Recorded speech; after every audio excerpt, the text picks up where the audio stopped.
pada minggu yang ke-14 kita berbicara tentang Roma 8, di mana kita melihat bahwa ada pengharapan di tengah-tengah penderitaan. Dan kita membahas bagaimana perubahan pandangan itu lebih penting daripada perubahan keadaan. Dan biarlah hari ini mungkin saudara mengalami begitu banyak pergumulan dan bahkan penderitaan. Biarlah saya berdoa melalui Injil saudara dapat dirubah. Pandangan saudara dapat dirubah.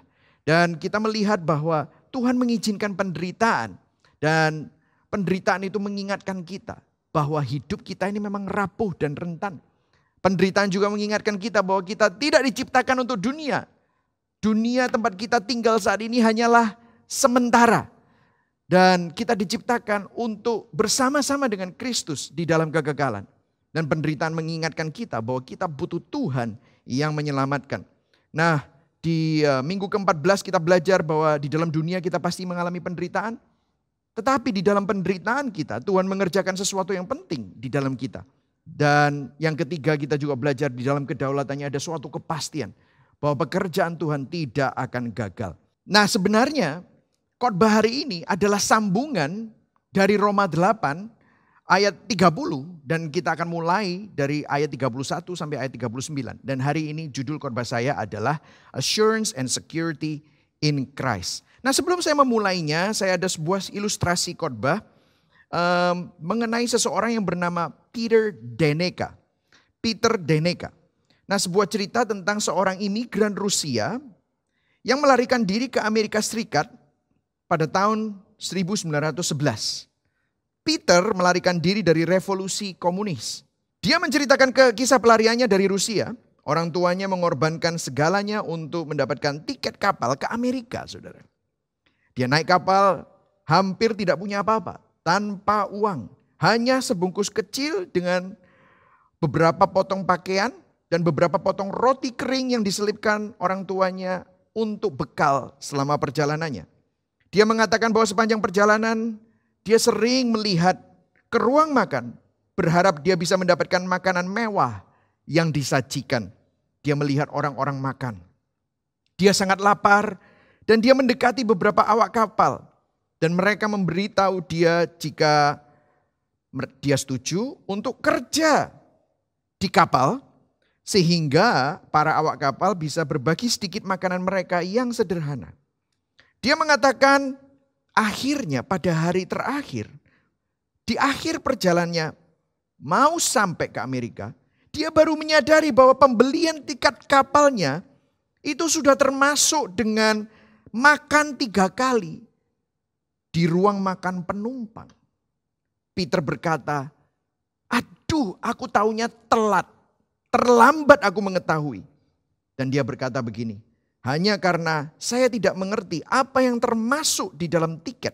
Saya tidak tahu apa yang sudah dibayar lunas dan merupakan benefit yang seharusnya saya terima. Nah hari ini waktu kita membahas Roma 8 ayat 31 sampai 39. Rasul Paulus melalui perikop yang akan kita baca nanti. Menyatakan bahwa banyak orang Kristen menjalani perjalanan hidup mereka dengan cara yang hampir sama dengan Peter Deneca. Kita tahu bahwa di dalam Kristus kita memiliki hidup yang kekal. Dengan kata lain, kalau disambungkan dengan ilustrasi tadi, kita ini punya tiket untuk ke surga dalam kekekalan. Tetapi kita tidak mengerti apa saja yang sudah dibayar lunas oleh Yesus Kristus melalui karya salibnya.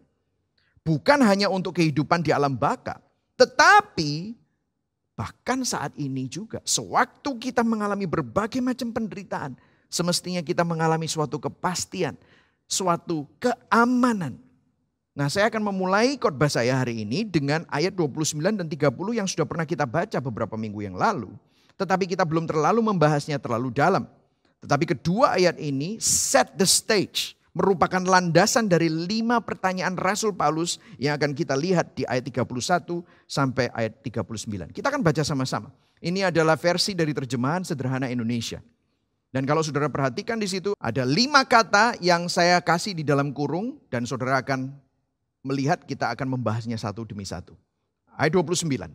Karena sejak semula Allah sudah mengenal dan mengasihi kita. Dan dia berencana supaya kita menjadi serupa dengan anaknya. Dan rencananya juga supaya Yesus menjadi anak sulung di antara banyak saudara-saudari. Ayat 30. Kita sudah masuk di dalam rencana Allah dari sejak awal. Lalu kita dipanggil menjadi anggota keluarganya. Dan melalui pekerjaan Kristus kita dibenarkan dalam pandangannya. Dan akhirnya kita akan menikmati kemuliaannya. Nah, saudara bisa lihat di sini melalui ayat yang kita baru baca, ada 5 kata bahasa Inggris yang saya kasih di dalam kurung dengan huruf besar. Yaitu foreknew, predestined, called, justified, and glorified. Kita akan bahas satu-satu secara cepat. Yang pertama adalah foreknew. Foreknew artinya kalau dalam bahasa Indonesia itu sudah mengetahui sebelumnya. Tetapi artinya bukan hanya tahu sebelumnya, bahasa aslinya berbicara, artinya adalah Tuhan mengenal kita dan mengasihi kita sebelumnya. Jadi begini saudara, bukan hanya Tuhan itu bisa meramal atau mengetahui fakta sebelumnya tentang kita. Ketika Alkitab berkata bahwa Tuhan foreknew, itu dia mengenal seseorang. Berarti dia memiliki hubungan dengan mereka. Misalnya, waktu Yesus berkata kepada sekelompok orang di Matius 7, dikatakan aku tidak pernah mengenal engkau. Yesus tidak berarti bicara mengenai bahwa dia tidak pernah mendengar tentang mereka atau tahu tentang mereka. Of course Yesus tahu tentang mereka. Tetapi waktu Yesus berkata aku tidak mengenal mereka, dia tidak memiliki hubungan dengan mereka. Jadi foreknew itu berarti sudah mengenal, sudah mengasihi, dan ingin memiliki hubungan dengan mereka. Jadi mengatakan bahwa Tuhan foreknew, mengenal sebelumnya, berarti dia menaruh kasihnya kepada kita bahkan sebelum kita ada. Itu yang dimaksudkan dengan foreknew. Jadi saudara dan saya sudah dikenal oleh Tuhan dan dikasihi oleh Tuhan sebelum bahkan dunia dijadikan. Artinya dia sudah memutuskan untuk memiliki hubungan dengan saudara dan saya. Dan Rasul Paulus berkata bahwa He foreknew you. Dia sudah mengenal dan mengasihi kita semua. Dan kemudian kata-kata yang kedua bukan cuma hanya foreknew, ya, tetapi predestined. Nah, sebelum saya menjelaskan kata-kata ini, mungkin saudara langsung, waduh ini kok bilang tentang perencanaan Tuhan sebelumnya, kemahatauan Tuhan, pemilihan Tuhan. Saudara, Rasul Paulus mengatakan ini semua bukan untuk berdebat secara teologis atau memberikan argumentasi apologetika. Tetapi dia menulis ini semua supaya orang yang membaca surat ini menerima suatu kepastian. Menerima suatu encouragement. Karena mereka saat itu sedang mengalami penderitaan. Nah saudara dan saya mungkin saat ini mengalami penderitaan karena COVID-19.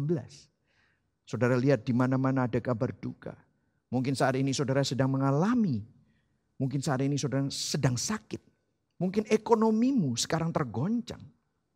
Tetapi biarlah waktu saudara mendengar kata predestined sudah ditetapkan dan direncanakan sebelumnya. Saudara jangan langsung menolak khotbah.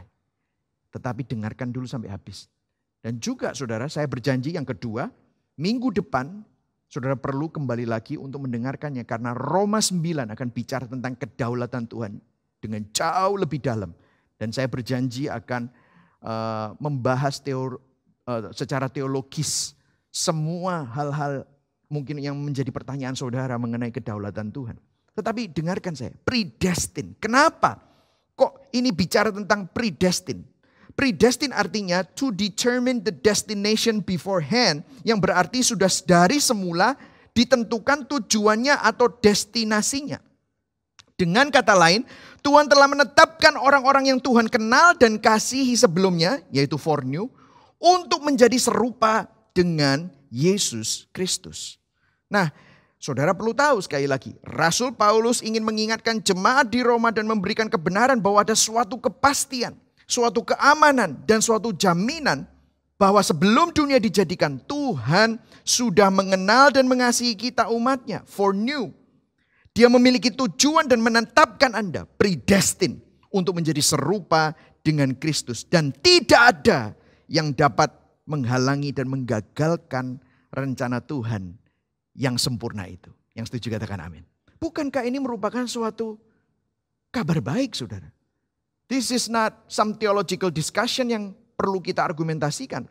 Tetapi tujuan Rasul Paulus menulis ini untuk memberikan saudara suatu semangat. Untuk memberikan saudara dan saya suatu kebenaran yang membebaskan. Kemudian bukan hanya foreknew, dia mengenal dan mengasihi kita sebelumnya. Bukan hanya predestined, artinya saudara ditetapkan dan direncanakan sebelumnya. Tetapi called, apa artinya? Saudara pasti akan terpanggil. Jadi maksudnya begini saudara, mereka yang Tuhan kenal, kasihi dan tetapkan sebelumnya, Tuhan juga pasti akan memanggil mereka saudara. Saat pertama kali kemahatauan dan ketetapan Tuhan itu bersentuhan dalam hidup saudara dan saya, kapan itu? Adalah ketika Anda menerima panggilan untuk mengenal Kristus. Kapan exactly itu? Pada saat Anda terdorong, ditarik untuk mencari tahu tentang Tuhan. Saudara punya keinginan, punya kehausan untuk ingin mengenal Tuhan. Firman Tuhan berkata di Yohanes 6 ayat 44.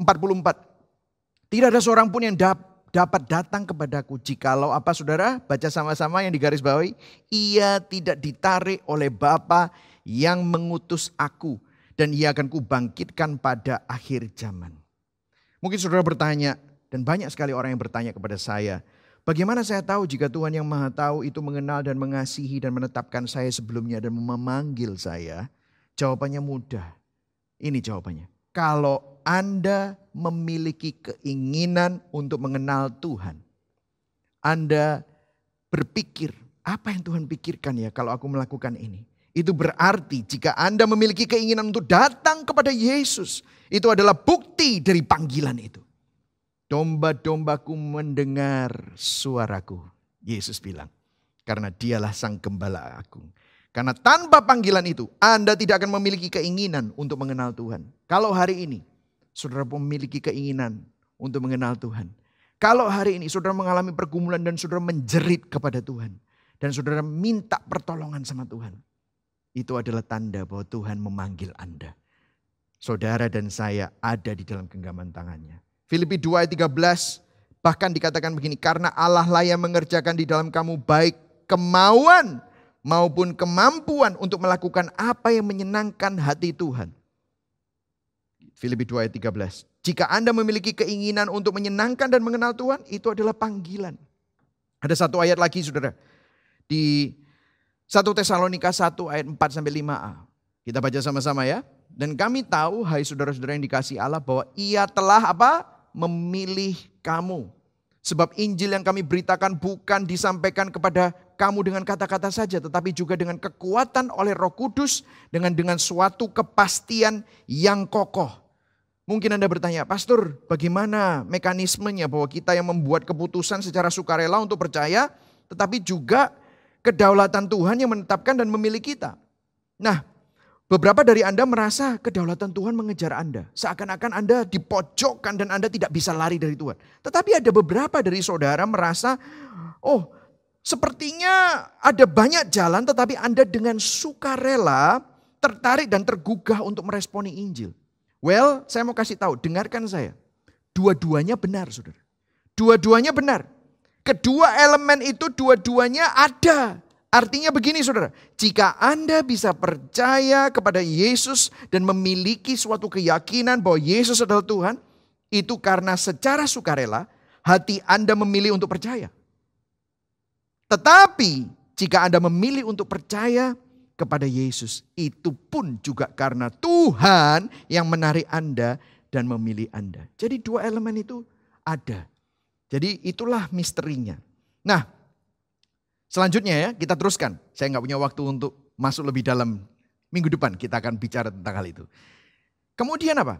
Bukan hanya foreknew, bukan hanya predestined, bukan hanya called, tetapi justified. Jadi mereka yang Tuhan kenal dan kasihi sebelumnya, mereka juga ditetapkan dan direncanakan untuk serupa dengan Kristus. Mereka pasti akan terpanggil, maka orang-orang yang terpanggil itu pasti juga akan dibenarkan. Saudara, waktu saudara menerima panggilan Tuhan, berarti saudara menerima keselamatan Tuhan bagi kita. Dan kita percaya bahwa Yesus mati menggantikan kita di atas kayu salib melalui pengorbanannya sebagai milik saudara dan saya.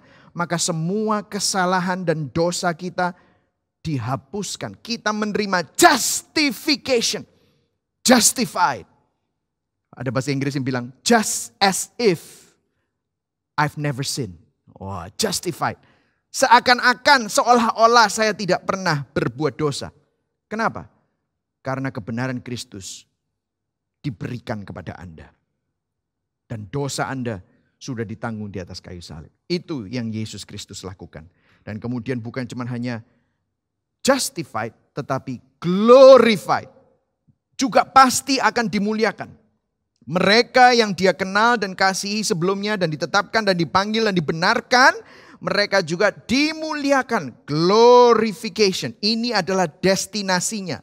Saudara dipredestin untuk mengalami glorification. Dimuliakan berarti tubuh kita bebas dari dosa, menjadi sempurna lahir dan batin. Saudara, sebelum Adam dan Hawa jatuh dalam dosa, mereka memiliki tubuh kemuliaan.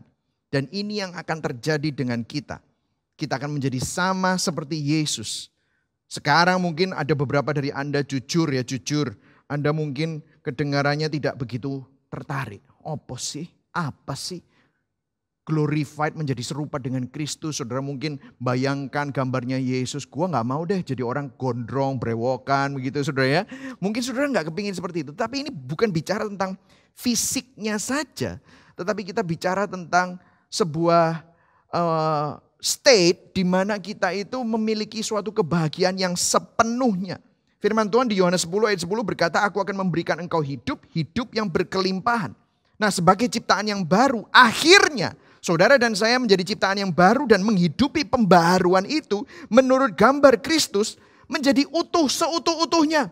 Sukacita yang utuh, kesenangan yang utuh, segala sesuatu dalam diri Anda secara fisik, emosi, spiritual, seakan-akan semuanya mengalami sesuatu yang maksimal. Nah, ini memang tidak bisa dimengerti secara logika karena kita masih terbatas dengan ruang dan waktu. Tapi yang pasti tidak ada lagi natur dosa, tidak ada lagi korupsi, tidak ada lagi kebobrokan, tidak ada lagi kejahatan, tidak ada lagi air mata dan penderitaan. Saudara dan saya akan mengalami kepenuhan hidup yang bahkan belum mampu Anda pahami. Susah dimengerti? Yes, benar. Seorang teolog dan pastor J.D. Greer, dia bilang begini, untuk mengenal secara utuh makna dimuliakan bagi kita, itu seperti menunjukkan lukisan Picasso atau Rembrandt. Saudara tahu ya Picasso atau Rembrandt atau mungkin lukisan Leonardo da Vinci kepada anak TK. Mereka bahkan belum memiliki kapasitas untuk menghargai mahakarya itu. They don't even have the capacity to appreciate the masterpiece yet. Kenapa? Mereka anak TK, nggak ngerti. Begitu juga kita. Waktu dikasih tahu tentang glorification, indahnya surga, indahnya hidup di dalam kekekalan, kita nggak bisa lihat. Kenapa? Yang kita ngerti ya cuma hanya di dunia ini. Tetapi saya berdoa supaya saudara dapat melihat bahwa tidak ada lagi dosa yang merongrong kita. Tidak ada lagi penderitaan dan air mata kita dihapus. Nah, here you go. Ini adalah landasan kita, khotbah kita hari ini, yaitu you have been predestined. Saudara sudah ditetapkan, direncanakan. Tuhan sudah mengenal dan mengasihi saudara sebelumnya. Saudara pasti dipanggil. Menerima panggilan itu merupakan suatu anugerah, saudara. Dan saudara dibenarkan. Itu juga merupakan suatu anugerah dan kabar baik. Saudara orang berdosa, saya orang berdosa. Kita dibenarkan. Dan kita pasti akan mengalami glorification. Ini adalah suatu encouragement bagi saudara dan saya yang saat ini sedang mengalami banyak sekali pergumulan dan penderitaan. Ada jaminan, kepastian, keamanan di dalam Kristus. Yang setuju katakan amin. Katakan kepada kanan kirimu, ada kepastian brother. Amin. Ini adalah rencana Allah yang tidak dapat diubah. Nah, logikanya begini saudara. Kalau Tuhan membayar harga termahal untuk memulai sesuatu. Dengan apa? Harganya apa? Darah anaknya yang tunggal.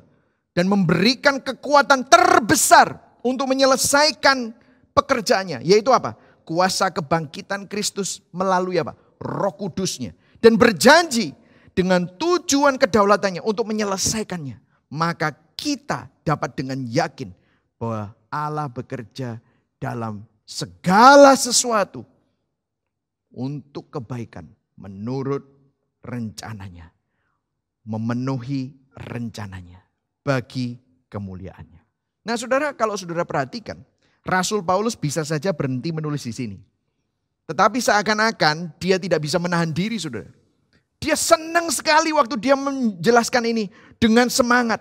Dia meledak dengan suatu pujian dan tidak ada konten baru sebenarnya di ayat 31 sampai 39. Suatu ucapan syukur dalam bentuk 5 pertanyaan retoris. Nah 5 pertanyaan ini adalah pertanyaan yang menguatkan dan menghibur kita yang sedang mengalami pergumulan dan penderitaan. Martin Lloyd Jones menyebutnya logic on fire, logika yang membakar. Nah kita akan mulai ya 5 pertanyaan. Nah ini cepat saja, jadi jangan takut, kita akan selesai dalam waktu mungkin 25 menit lagi. Roma 8 ayat 31 dikatakan begini. Sebab itu apakah yang akan kita katakan tentang semuanya itu? Tanda tanya. Jika Allah di pihak kita, siapakah yang melawan kita? Dengan kata lain saya menyimpulkannya dengan bahasa yang lebih mudah dimengerti saudara ya.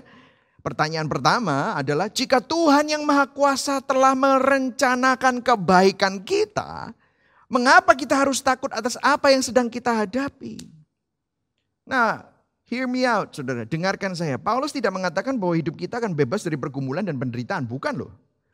Tetapi yang dimaksud adalah tidak ada hal yang menimpa kita di dalam hidup ini yang dapat menggagalkan rencana Tuhan yang baik atas setiap kita yang sudah dipilihnya, yang sudah dipredestin tadi.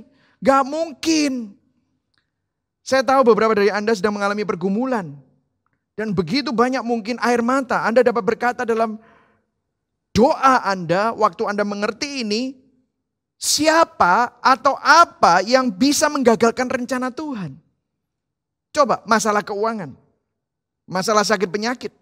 Masalah hubungan. Apa yang menjadi masalahmu? Tidak ada yang bisa menggagalkan rencana Tuhan. Kalau Allah di pihak kita, siapa yang dapat melawan kita? Paulus tidak mengatakan bahwa orang Kristen tidak akan mengalami penderitaan atau tantangan. Tapi yang dimaksud adalah tidak ada penderitaan atau tantangan yang mampu mengalahkan kita atau menggagalkan rencana Tuhan dalam hidup kita. Amin saudara. Katakan amin dengan suatu kepastian. Amin saudara. Sebab meskipun pergumulan yang kita hadapi itu mungkin berat, bahkan besar, tetapi Tuhan yang bersama dengan kita jauh lebih besar dari masalah pergumulan kita. Saudara, saya jadi ingat waktu dulu saya masih kecil atau masih muda, almarhum ayah saya adalah dokter spesialis anak. Jadi saudara, kalau kita semua mengalami sakit penyakit, siapa di sini yang bisa mengisolasi diri dan melindungi diri dari sakit penyakit? Of course kita bisa berusaha dengan semaksimal mungkin menjaga hygiene, menjaga kesehatan, menjaga imun. Tetapi saudara dan saya pasti akan kena bakteri, ada virus, apapun yang menyerang tubuh kita. Jadi satu hari pasti saudara akan pernah merasakan sakit penyakit. Tetapi saya masih ingat, saya begitu tenang, bahkan ada begitu banyak teman saya yang ngiri sama saya. Karena apa? Mereka langganan ke dokter. Kenapa? Kalau pas lagi SD, SMP, anak-anak itu kan mudah sekali sakit. Kenapa? Karena mereka kumpul dengan anak-anak yang lain di sekolah. Tetapi saya tidak pernah takut. Saya tidak pernah terlalu cemas. Bahkan saya pernah mengalami sakit yang cukup berat beberapa kali di rumah sakit. Saya pernah mengalami meningitis ya saudara. Saya pernah sakit liver waktu itu, sakit kuning gitu ya saudara. Saya pernah sakit yang lain gitu ya. Tetapi saya tidak pernah cemas. Kenapa? Karena ayah saya adalah dokter spesialis anak. Dan dia selalu menolong saya dan memberikan obat yang terbaik. Nah, kenapa saya ceritakan ilustrasi ini? Saudara dan saya tidak bisa mengisolasi diri dan melindungi diri dari penderitaan. Penderitaan pasti akan terjadi. Di minggu ke-14 kita sudah bicara tentang hal itu, panjang lebar. Tetapi satu hal yang perlu kita tahu adalah kita tidak bisa menghilangkan ketakutan dari hidup kita dengan mengisolasi diri. Cara menghilangkan rasa takut dari hidup Anda bukanlah dengan mengisolasi diri dari semua bahaya. Tetapi percaya kepada janji Tuhan yang lebih besar dan lebih berkuasa dari semua bahaya-bahaya itu. Yang setuju katakan amin.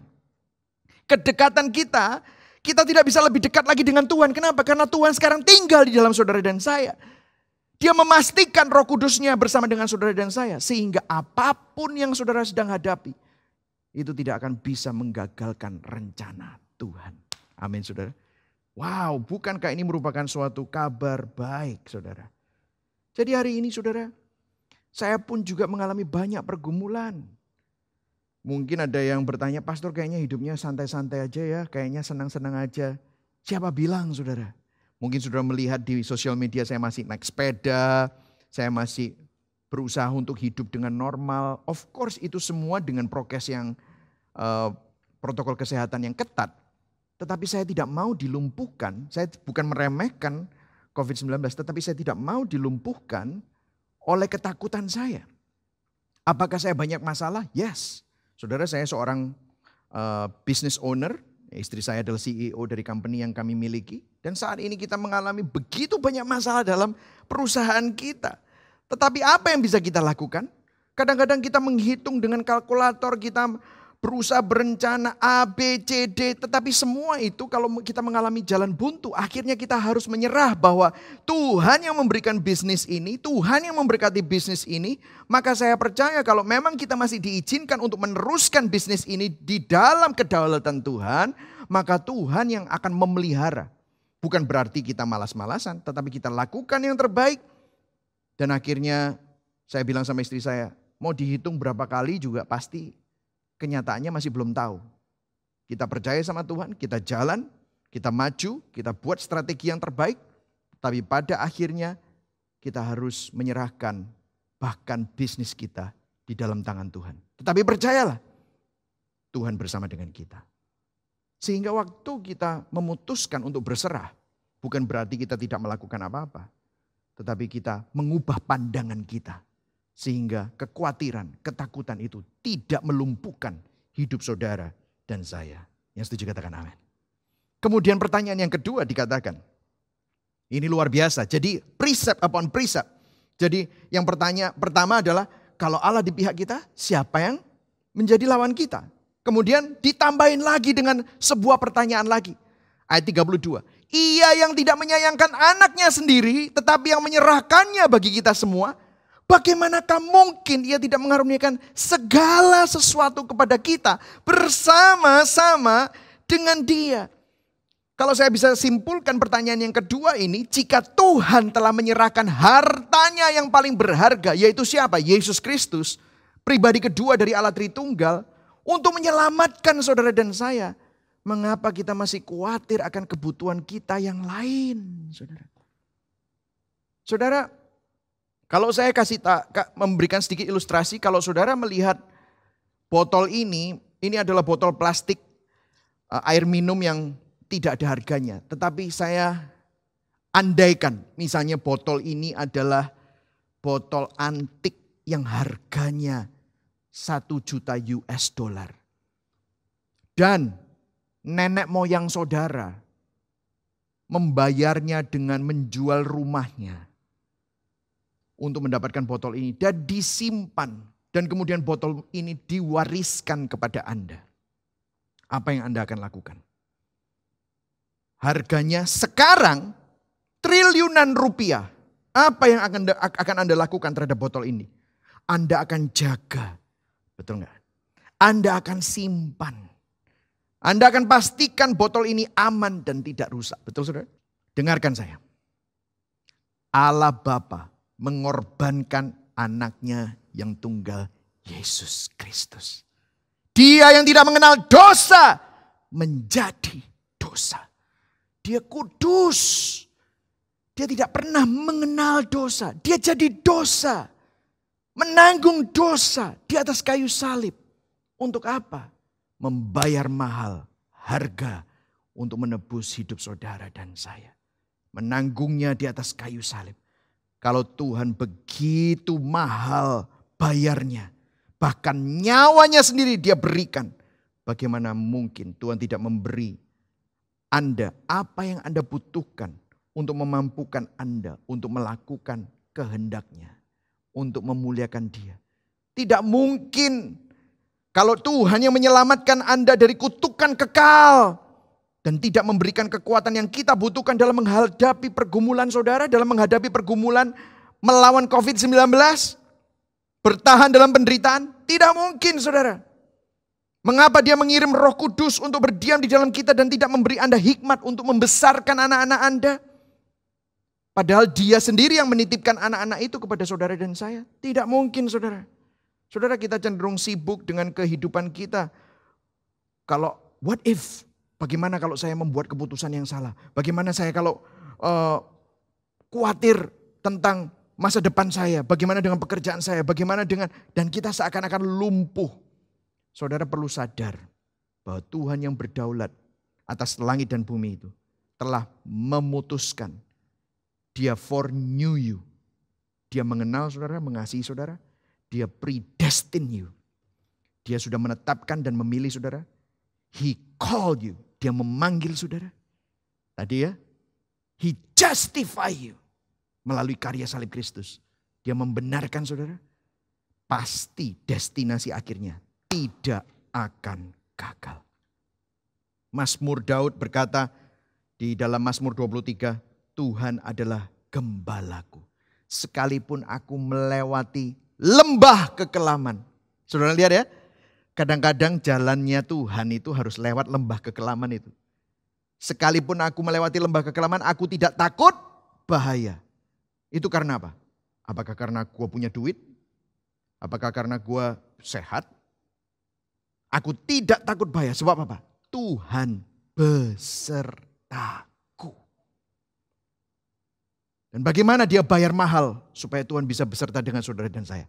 Melalui kematian dan kebangkitannya. Dibayar mahal. Itulah sebabnya. Kalau Allah di pihak kita, siapa yang menjadi lawan kita?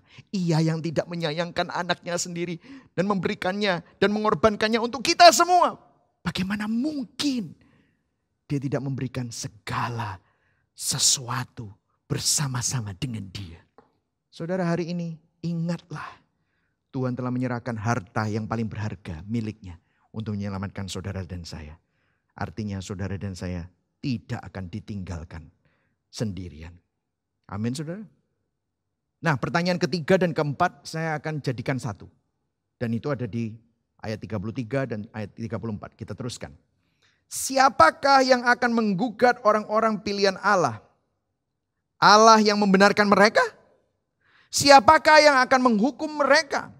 Kristus Yesus yang telah mati, bahkan lebih lagi yang telah bangkit dan juga duduk di sebelah kanan Allah yang malah menjadi pembela bagi kita. Ini ada dua pertanyaan di sini dan saya akan simpulkan seperti ini. Jika Tuhan menerima kita, penerimaan siapa lagi yang masih kita dambakan?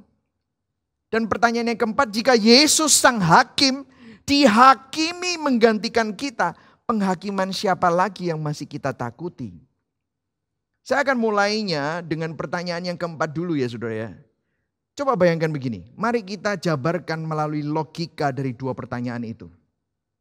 Saudara, Alkitab mengatakan bahwa satu hari kita semua akan dihakimi oleh Yesus Kristus di tahta penghakiman Allah. Yang menghakimi kita adalah Yesus. Artinya suatu hari semua orang pada akhirnya akan berdiri di hadapan Yesus untuk diadili. Nah, dengarkan saya. Jika Yesus sang hakim agung yang akan menghakimi saudara dan saya suatu hari nanti mati menggantikan saudara dan saya di atas kayu salib, sang hakim telah membayar lunas hukuman dosa saudara dan saya atas dirinya sendiri, saudara. Dengarkan saya, sang hakim agung, sang hakim yang sangat adil, keadilannya tidak pernah digeser karena dialah yang menanggung konsekuensi keadilannya itu. Dia yang mati, yang menanggung hukumanmu dan hukumanku adalah Yesus sang hakim itu. Artinya saudara dan saya tidak bisa lagi dihukum. Mengapa? Karena kalau sampai Kristus sang hakim itu menghukum saudara dan saya, artinya dia harus menyangkali dirinya sendiri. Betul atau enggak, saudara? Bahkan kalau saudara baca ya ayat selanjutnya. Dikatakan apa? Yang juga duduk di sebelah kanan Allah yang malah menjadi pembela bagi kita. Wow, pembela bagi saudara dan saya. Jadi bukan hanya sang hakim itu menggantikan saudara. Sang hakim sedang membela saudara. Bahasa aslinya membela itu interceding, bersyafaat bagi saudara dan saya berdasarkan karya salibnya dan kebangkitannya yang sudah diselesaikan. Yang setuju katakan amin.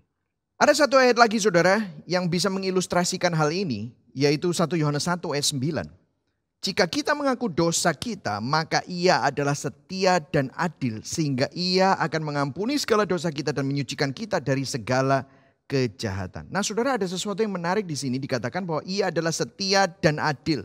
Bukan berkata ia adalah setia dan penuh belas kasihan, tetapi ia adalah setia dan adil. Kenapa?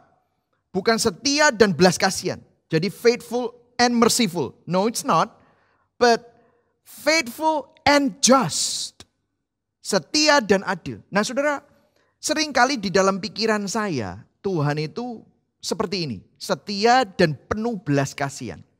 Misalnya ya, ada perguncingan di surga, waktu Allah Bapa melihat kelakuan Michael Chris Dion yang tidak konsisten, yang penuh dengan dosa, jatuh dalam dosa, dan dosanya mungkin dosa yang sama, mungkin kemarahan, iri, dengki, I don't know, you name it. Saudara dan saya adalah manusia yang sering jatuh di dalam dosa.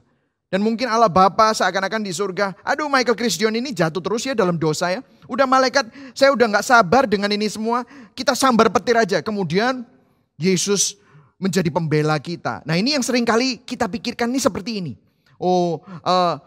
Dia berkata, jangan begitu Allah Bapa, kan Michael Chris Dion itu kita sudah selamatkan. Wah kan gitu kan. Kita ini adalah Allah Tritunggal yang setia dan penuh belas kasihan. Bukan gitu loh saudara. Dikatakan ia adalah setia dan adil. Kenapa dia bisa menjadi pembela kita yang sempurna? Karena begini, kalau sampai ada yang menuduh Michael Chris Dion, ada yang menuduh saudara dan saya yang ada di dalam Kristus, saya ada di dalam Kristus, karena itu saya pakai nama saya saja. Michael Chris Dion ada di dalam Kristus, maka Allah Bapa melihat Kristus di dalam saya. Sehingga dia adalah Allah yang setia dan adil. Kenapa? Karena sudah ada orang yang dihukum menggantikan saya. Artinya saudara dan saya tidak bisa dihukum ulang. Saudara dan saya bebas. Itulah sebabnya pertanyaan yang keempat berkata, jika Yesus sang hakim dihakimi menggantikan kita, penghakiman siapa lagi yang masih kita takuti? Kita gak perlu takut. Dan itu memimpin kita kepada pertanyaan yang ketiga. Kenapa? Karena Tuhan menerima kita. Tidak ada lagi yang bisa memisahkan kita lagi. Dosa kita sudah tidak memisahkan kita. Kenapa? Karena sudah ditanggung. Sudah diselesaikan. Tuhan menerima kita. Orang yang terpenting, pencipta langit dan bumi, menerima saudara dan saya. Penerimaan siapa lagi yang masih kita dambakan? Ini luar biasa sekali saudara. Jadi Paulus berargumentasi, jika Anda yakin Tuhan telah menerima Anda, mengapa Anda khawatir tentang apa yang dipikirkan orang lain? Mengapa kita masih bergumul juga dengan perasaan rendah diri atau perasaan terkutuk? Saudara, mungkin Anda pernah di-abuse. Mungkin saudara pernah dikhianati, merasa sakit hati. Mungkin karena orang tuamu merendahkanmu. Mungkin ada kakakmu, adikmu, sahabatmu mengkhianatimu. Mungkin kamu merasa kamu adalah korban. Mungkin saudara dan saya membandingkan diri saudara dengan orang lain. Saudara selalu mencari penerimaan orang lain. Ingin dikasihani. minta pengakuan, pembuktian diri. Saudara dengarkan saya. Saudara, kalau saya bisa simpulkan, ini simple psikologi. Ini bukan sesuatu yang rohani atau gimana, tapi simple psikologi. Semoga ini mengubah pandangan saudara. Identitas kita paling sering ditentukan oleh apa yang dipikirkan oleh orang yang kita anggap terpenting dalam hidup kita. Betul ya saudara? Apakah itu orang tuamu? Apakah itu teman-temanmu? Saudara, kita perlu bertobat. Karena kalau itu bukan Tuhan, orang yang terpenting dalam hidup kita itu bukan Tuhan, maka saudara akan kecewa. Saya masih ingat ya saudara ya. Saya mau jujur nih. Mau being vulnerable. Saya terus terang sangat miss dengan almarhum ayah saya. Tahun 2014 waktu saya pulang ke Indonesia untuk membantu penggembalaan di Gibeon Church. Saya tidak pernah berpikir saya jadi gembala sidang. Saya berpikir ayah saya yang jadi gembala sidang, saya membantu manajemennya saja. Tetapi kedaulatan Tuhan berbicara berbeda. Ayah saya dipanggil Tuhan sebelum saya pulang. 3 minggu sebelum saya pulang, ayah saya dipanggil Tuhan. Dan saya langsung jadi gembala sidang. Dan waktu itu kita mengalami begitu banyak pergumulan di dalam perpindahan kepemimpinan. Dan saya masih ingat, saya mengalami begitu banyak pergumulan secara identitas juga. Ingat quote yang tadi saya katakan, identitas kita paling sering ditentukan oleh apa yang dipikirkan oleh orang yang kita anggap terpenting dalam hidup kita. Nah, saya selalu menganggap orang tua saya sangat penting dalam hidup saya. Dan saya masih ingat ayah saya adalah seorang encourager. Ya, of course dia punya banyak kelemahan, tetapi salah satu kekuatan ayah saya, he always say, "Good job Michael," gitu ya. Waktu dia ngelihat saya lulus S1, wah dia bangga sekali, dia memberikan banyak pujian, dia memberikan encouragement demi encouragement ya. Setiap kali saya dapat milestone in my life, dapat award, dia selalu kasih encouragement. Nah, orang yang memberikan saya encouragement tidak ada, hanya istri saya saja.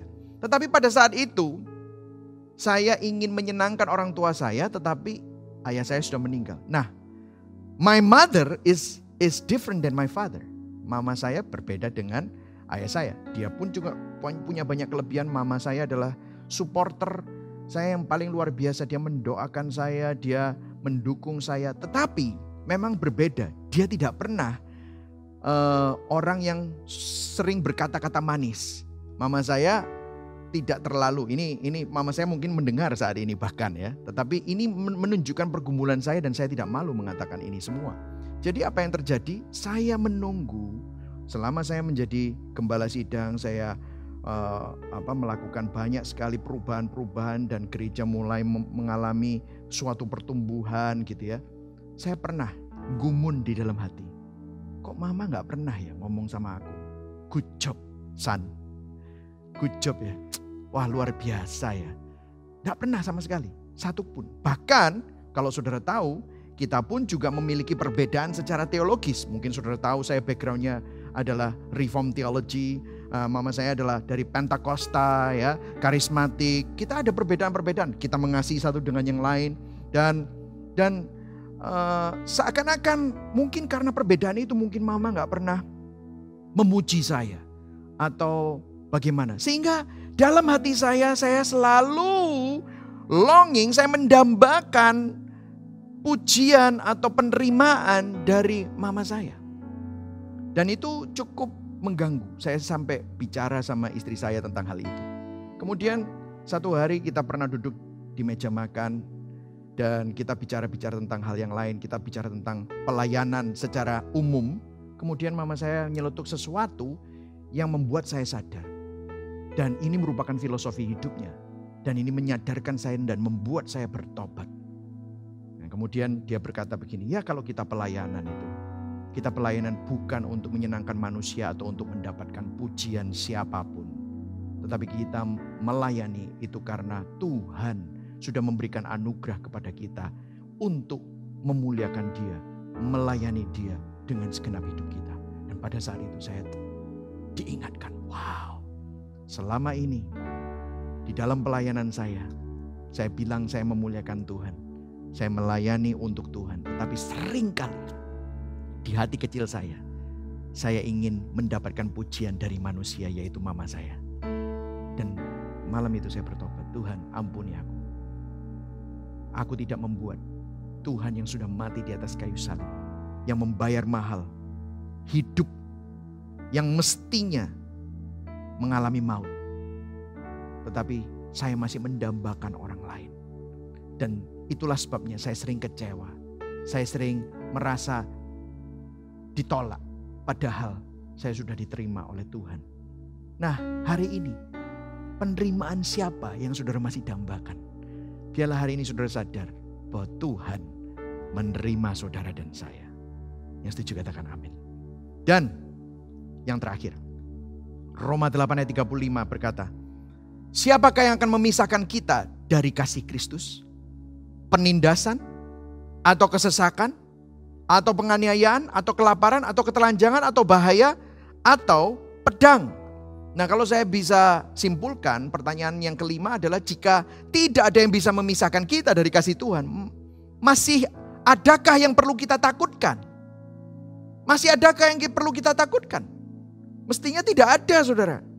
Nah, coba saudara perhatikan di ayat ini dikatakan siapakah yang akan memisahkan kita dari kasih Kristus. Kemudian yang di-list oleh Rasul Paulus adalah penindasan, kesesakan, penganiayaan, kelaparan, ketelanjangan, bahaya, atau pedang. Ada sesuatu yang janggal, saudara.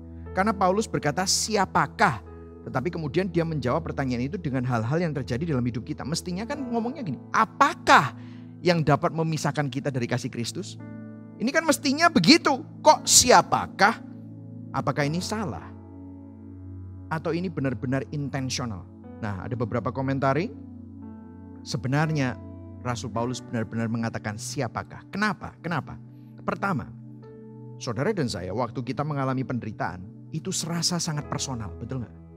Waktu saudara mengalami penderitaan, apakah itu kedukaan, apakah itu sakit, apakah itu masalah ekonomi, seakan-akan hidup kita ini diserang oleh sesuatu, betul ya saudara? Dan saudara akan selalu cari apa? Siapakah itu tepat sekali. Biasanya kita cari siapa? Kita cari orang yang kita bisa salahkan, betul atau tidak? Biasanya apa yang pertama kali orang lakukan waktu mereka mengalami penderitaan? Mereka cari kambing hitam. Ini pasti gara-gara papaku, ini pasti gara-gara kakakku, ini pasti gara-gara ibuku, oh gara-gara suamiku, gara-gara istriku, gara-gara anakku, gara-gara pemerintah, oh gara-gara siapa lagi? Oh gara-gara Tuhan. Nah gitu saudara ya. Sehingga siapakah itu memang cocok sekali.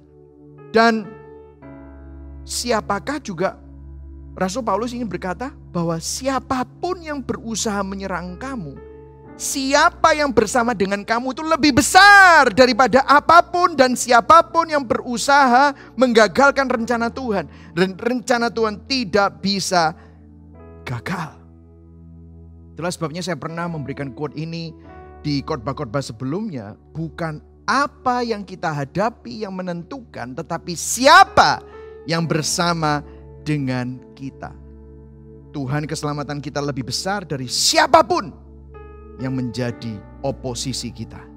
Paulus mengutip sebuah ayat tepat di tengah-tengah ini. Dia berkata, dia mengutip Mazmur 44 ayat 23.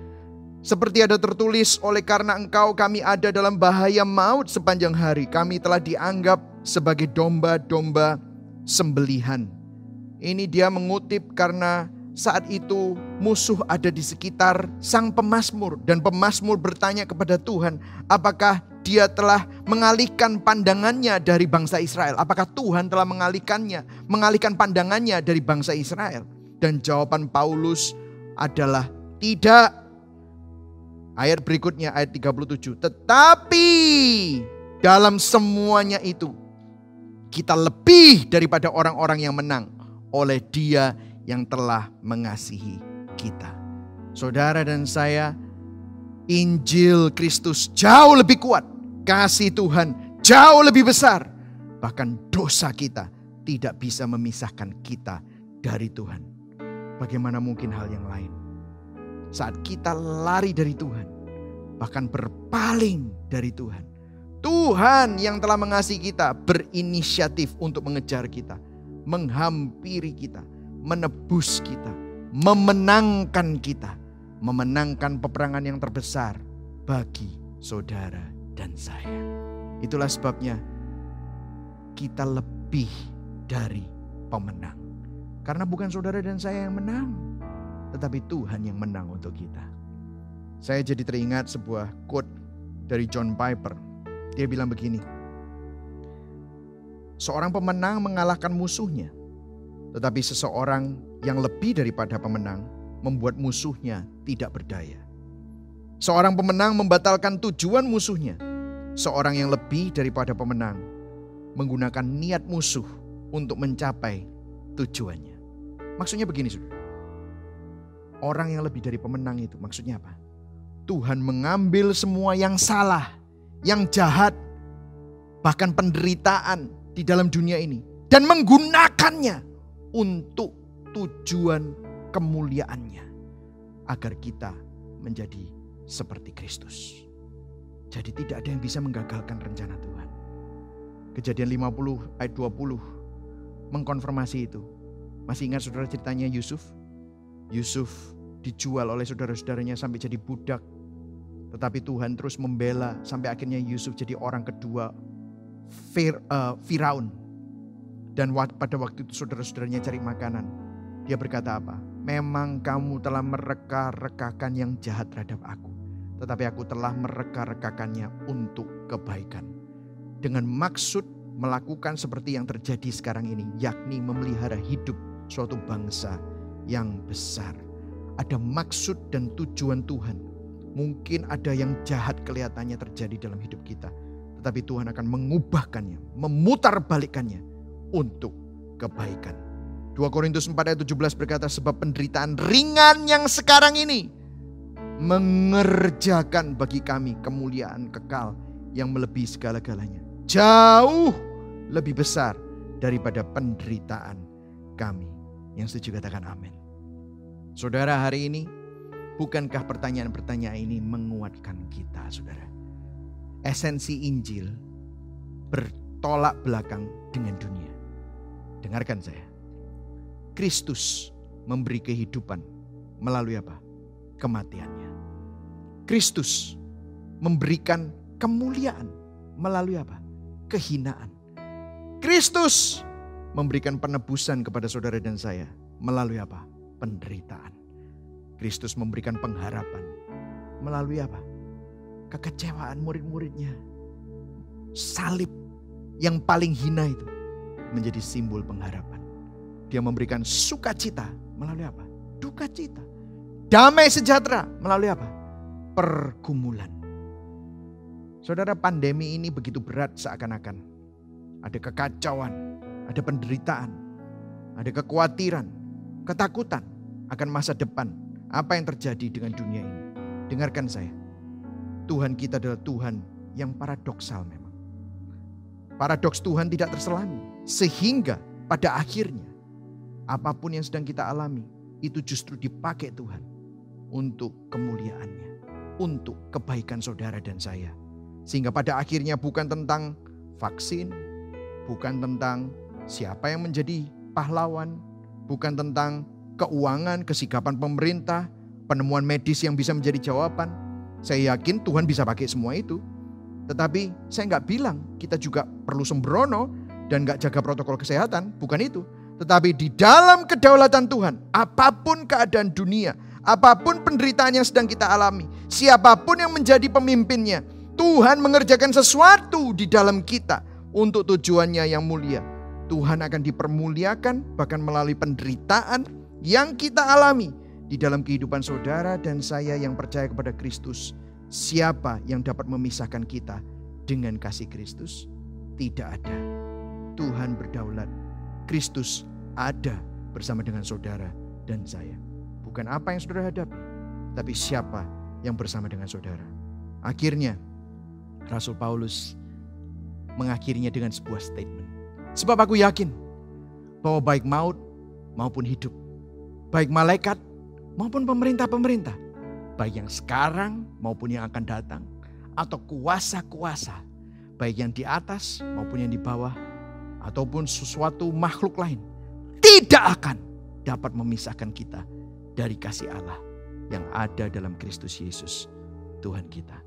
Rencana Tuhan tidak terubahkan, rencana Tuhan tidak tergagalkan, kuasanya tidak mampu ditentang, kasih-Nya tidak berkesudahan. Jadi jangan takut saudaraku, Dia bersama dengan saudara.